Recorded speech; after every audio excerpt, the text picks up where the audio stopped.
اعوذ باللہ من الشیطان الرجیم بسم اللہ الرحمن الرحیم۔ عید کی نماز کا طریقہ۔ واضح رہے کہ عیدین یعنی عید الفطر اور عید الاضحیٰ کی نماز دین کے شعائر میں سے ہیں، اور عیدین کی نماز سے مقصود مسلمانوں کی شان و شوکت و قوت کا اظہار ہے۔ یہی وجہ ہے کہ عیدین کی نماز عیدگاہ میں پڑھنا مسنون ہے، تاکہ زیادہ سے زیادہ مسلمان ایک جماعت میں شریک ہو سکیں۔ شہر، فنائے شہر اور بڑا گاؤں جہاں جمعہ قائم کرنے کی شرائط پائی جاتی ہیں، وہاں عید کی نماز پڑھنا واجب ہے۔ تاہم جمعہ اور عید کی نماز کی شرائط میں فرق یہ ہے کہ جمعے کے درست ہونے کے لیے خطبہ شرط ہے، جبکہ عید کی نماز کے لیے خطبہ شرط نہیں، سنت ہے۔ اسی طرح عید کی نماز کے لیے اذن عام کا ہونا بھی شرط ہے۔ جمعہ اور عید کی نمازوں کے لیے جماعت کا ہونا شرط ہے۔ انفرادی طور پر جمعہ یا عید کی نماز ادا کرنا درست نہیں، جماعت کے ساتھ پڑھنا ضروری ہے۔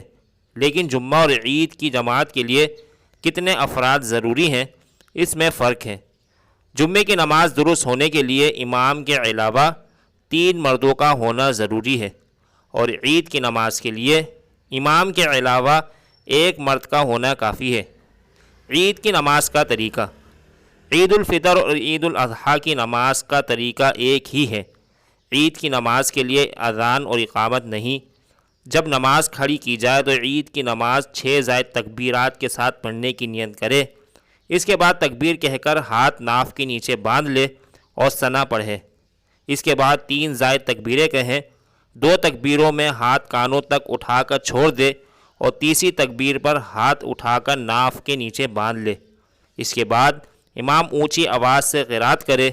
قرات مکمل کرنے کے بعد بقیہ رکعت یعنی رکوع اور سجدہ وغیرہ دیگر نمازوں کی طرح ادا کرے۔ پھر دوسری رکعت کے لیے شروع میں امام اونچی آواز میں قرات کرے۔